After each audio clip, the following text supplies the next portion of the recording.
Desmond Miles from Assassin's Creed portrays being a Chosen One as a curse rather than a blessing.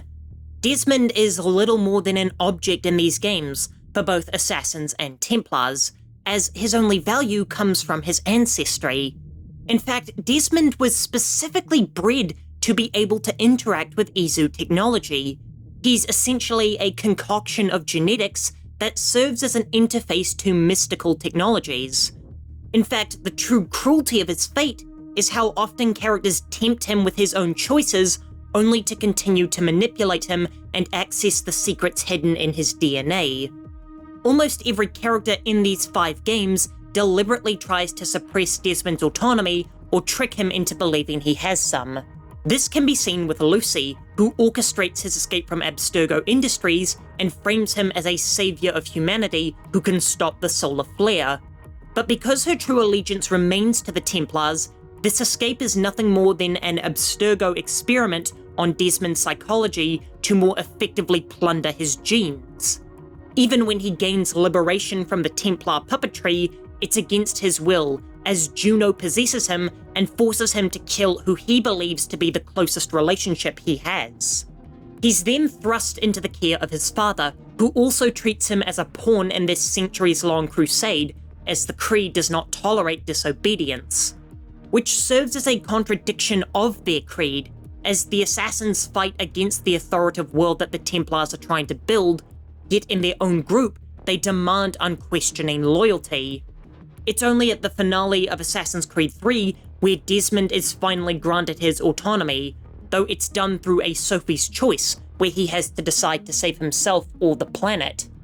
Desmond's constant belittling and manipulation by dogmatic organizations turns his role as a Chosen One into a life where he's an instrument in the grand scheme of 2 factions that aren't concerned with who he is as a person.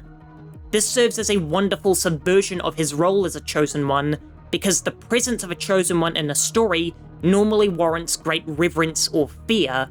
The modern-day setting of Assassin's Creed reduces this archetype into a business asset for competing ideologies, showing us how the modern-day world has beaten down any sense of individuality within people, where only what you can offer to the world is valued, rather than who you as a person are. Hell, it's debatable if the final choice Desmond makes was truly something he decided of his own volition, or just the result of his successful indoctrination into the Assassin Order. But where Assassin's Creed serves as the ultimate dehumanization of the Chosen One, Persona represents the Chosen One at their most free and liberated. Every Persona protagonist from 3 onwards is given the moniker of the Wild Card, a concept that's described as limitless potential, giving each wielder the ability to change their personas and craft a true self beyond what any normal user can achieve. Rather than have some specific goal or destiny in mind, those given the abilities of the Wild Card are often the result of cosmic entities wanting to observe the nature of humanity. As seen in Persona 4 and 5, divine beings approach multiple mortals and grant each of them these powers, then they sit back and watch as the humans forge their own path forward in battle. But what the gods never account for is the indomitable humans breaking free of their game and killing them with the very powers they bestowed. The outlier to this is Persona 3, where Makoto is only granted his abilities due to a freak accident. But the game then sets Makoto on the path to define an inevitable fate by having him defeat Nyx. In fact, Makoto goes beyond every other protagonist in the series, as his ultimate arcana is known as the Universe. See, during the final battle of every Persona game, the protagonist unlocks their ultimate persona, be it Izanagi no Okami or Satanael. This comes alongside the unlocking of their true arcana, the world. In the arcana, the world represents the completion of the Fool's journey. But Makoto unlocks an arcana beyond that, known as the Universe, showing that he went beyond the ending of his journey and accepted his own death, and prevented the deaths of everyone else. This represents liberation in the ultimate sense of the word, as he rewrote the fundamental law of the universe that Nyx would descend, truly giving the world back to humanity. In Persona 5, this theme of rebellion is blatant, as the thieves fight back against the roles society has branded them with, and attack the corrupt authority that holds their lives captive. This is shown in how the thieves literally tear off their masks and accept their true, imperfect selves, allowing them to reach their ultimate potential. But Joker as the wild card goes beyond even this, as he can freely manipulate that true self by swapping personas, becoming a true symbol of liberation. In fact, the entire ideology of the Phantom Thieves is that people's hearts and minds aren't fixed, and that they can be changed by stealing the malevolence that dwells inside them. And both the culmination of the original game and the royal version are against figures who believe that humanity should be caged and robbed of their desire, lulled into a false sense of fulfillment, and that a pre-written destiny is what the people crave. By destroying these figures, the thieves reject the concept of destiny and forge an uncharted path for humanity to explore. Both protagonists are faced with impossible choices, yet their God-given powers allow them to find a third way and break free of destiny's chains, showing that even though they were pre-selected for their roles, fate doesn't dictate their lives, and it's the bonds they forged that truly define them. In fact, since those bonds are the source of their power, that also represents the protagonist's free will, as they decided who to spend time with and which relationships to cultivate, showing that their true power came from active engagement with their world, rather than letting a cosmic being define who they were. Unlike regular Chosen Ones who often discover their powers and destiny at the same time, Persona gives the Chosen Ones their powers, but obscures their destiny, and allows them, and by extension the player, to create their identity rather than fulfill a pre-selected role. However, while Persona represents the Chosen One at their most glamorous, Dark Souls 1 shows us the Chosen One at their most hollow. The protagonist of Dark Souls is known as the Chosen Undead. However, that title is a false moniker. The Chosen Undead isn't given a unique gift or destined for greatness. They're quite literally just the Chosen Undead to make the pilgrimage to the land of the Ancient Lords. This title isn't a blessing or promise. In fact, it's meaningless without action from both character and player. The world of Lordran is designed to break you, to test your force of will and break through the oppressive lands, and prove your worthiness by repeated, constant failure. The Asylum Demon is designed for you to run away from in your initial encounter, showing you that this isn't a world where heroism is rewarded. Only tactical planning and preparation will allow you to overcome the many dangers awaiting your arrival. Similarly, Sen's Fortress is designed to test your sanity, with its constant unfiltered barrage of horseshit poured directly on top of you, as it continually mocks you with its gauntlet of utter misery. Where other Chosen Ones are protected by plot armor, the Chosen Undead has to incorporate failure as an intrinsic part of their journey, as every failure is a chance for them to learn and grow, and that destiny has to be claimed through repeated effort. When they finally overcome their trials and reach the kiln of the First Flame, they're confronted with the original chosen hero, Lord Gwyn, now a shadow of his former self.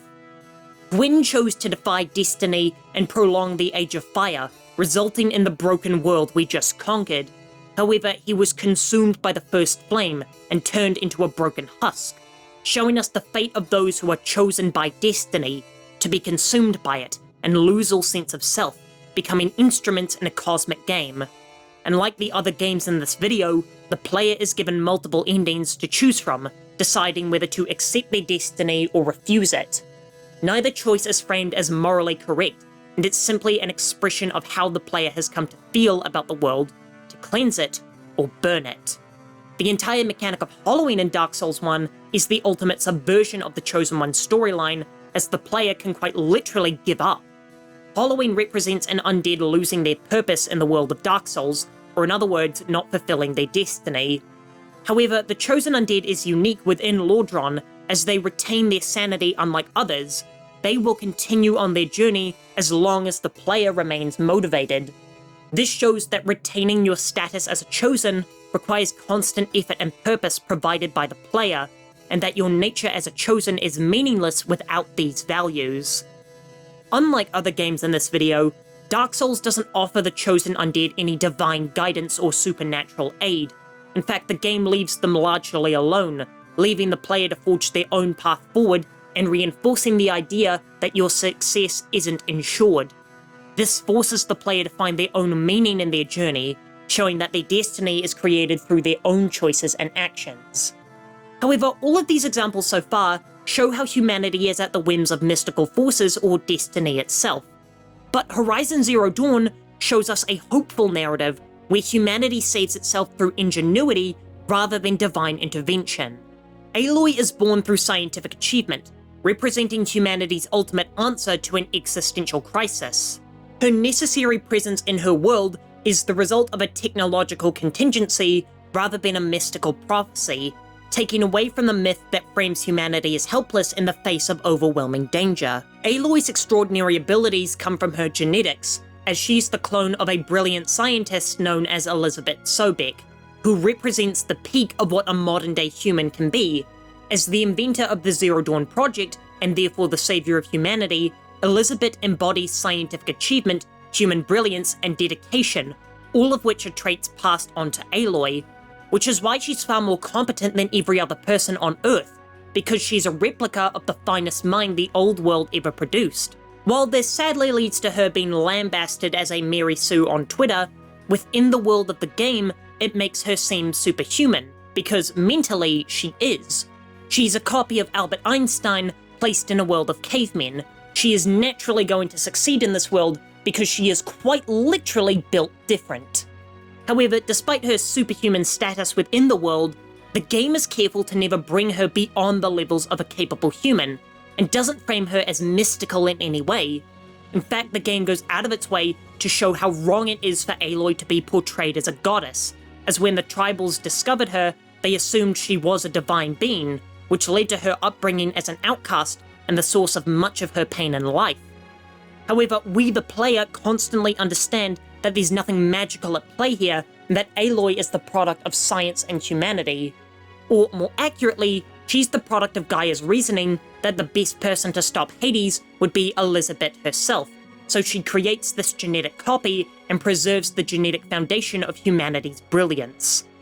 Unlike other Chosen One stories, Aloy's abilities are the result of human resilience and scientific achievement, taking back the power that authors have given to godlike figures and reframing humans as the masters of their own destinies.